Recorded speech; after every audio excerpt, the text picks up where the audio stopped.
Hey, YouTube family, and welcome to Women of a Particular Age podcast, where we discuss women's views, life lessons, and a little bit of sugar honey iced tea. Happy Sunday, y'all! You guys will see this snippet on today, which is Sunday, but you won't get it until Friday. Happy Sunday! I hope you guys are doing well.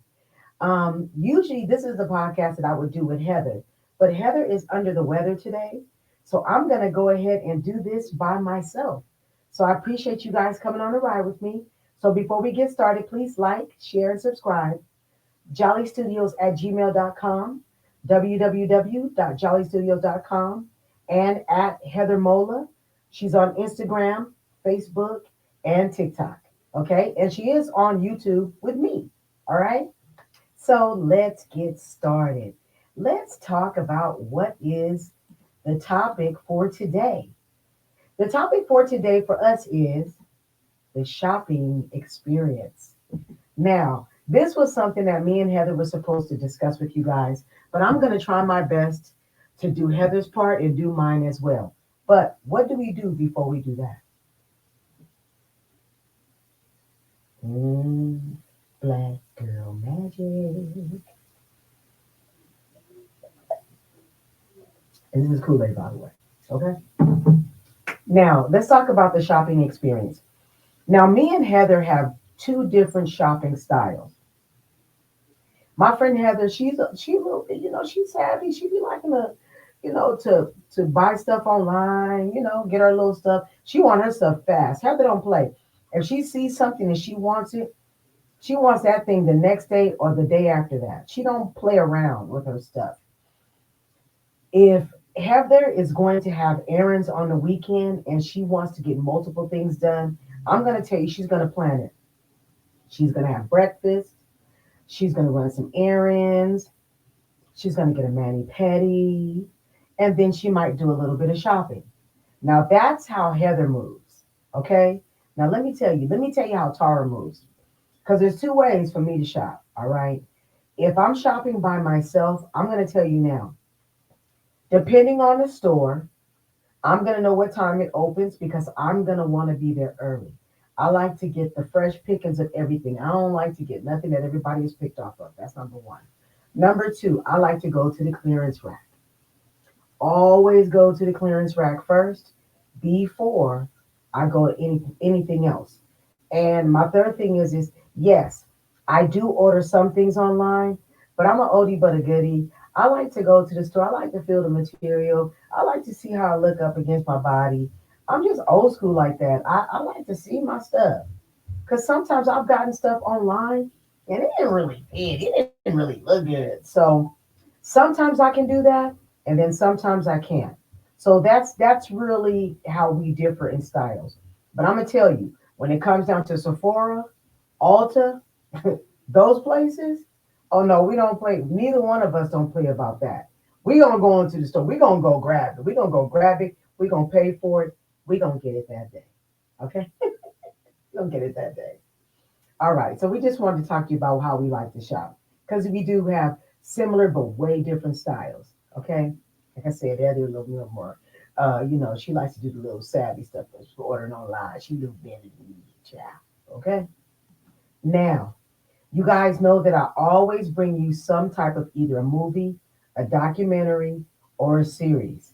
So I most definitely have a good series for you to watch, which is Hulu, The Fox Hollow Murders, Playground of a Serial Killer. And let me get you a picture. Let's get you a picture.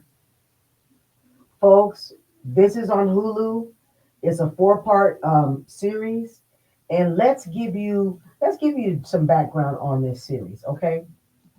ABC News Studios investigates the life of Herb Baumeister, a businessman who led a double life as a serial killer in a wealthy suburbs of Indianapolis during the 1990s.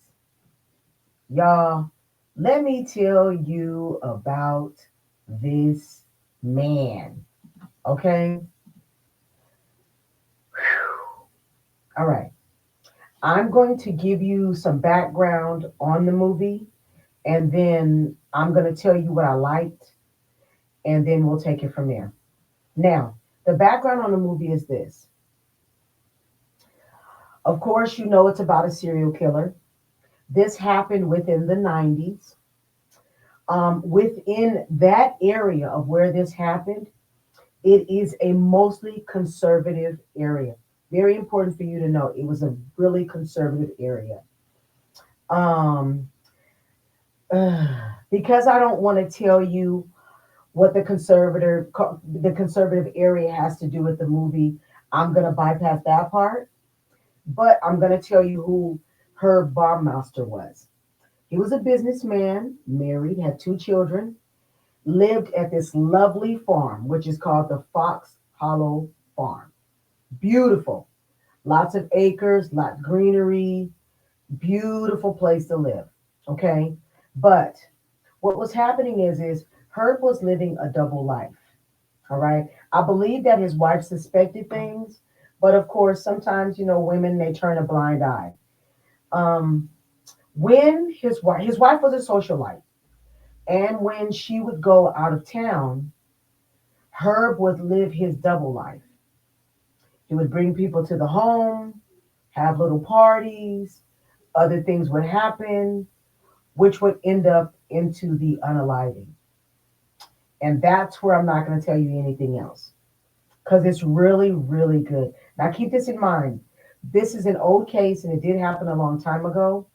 But the interesting thing about this case is no one was brought to charges for this case. I bet you saying, why, Sway? Well, you'll have to go and see the series in order to understand why nobody got any charges for this. But I am going to tell you one of the most intriguing parts to me about this series.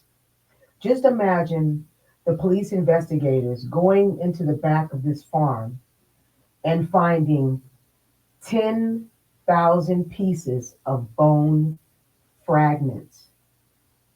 Listen to what I'm saying, y'all. 10,000 pieces of bone fragments.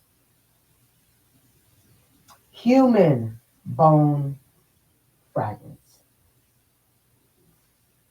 I'm telling you, if you like murder cases or you like suspense or you like little puzzles, who done it, try to figure it out, I'm telling you, this this case is most definitely for you.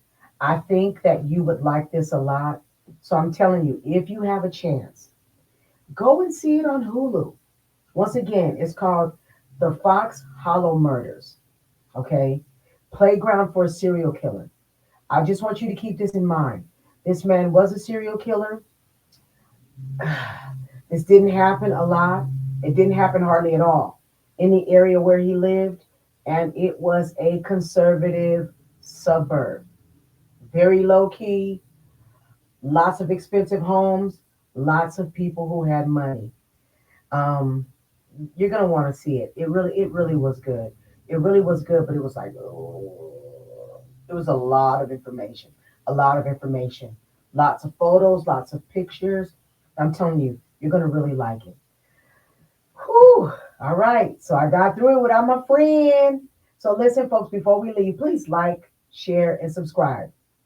JollyStudios@gmail.com, www.jollystudios.com. I appreciate you guys. Thank you for coming on this ride with me. And guess what? We will both see you guys next week. Thank you. Bye bye.